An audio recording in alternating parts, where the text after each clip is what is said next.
जयन्ती मङ्गलाकाली भद्रकाली कपालिनी दुर्गा क्षमा शिवा धात्री स्वाहा स्वधा नमोऽस्तु ते।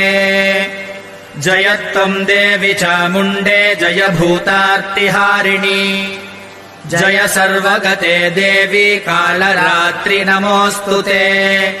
मधुकैटभ विद्रावी विधातृवरदे नमः।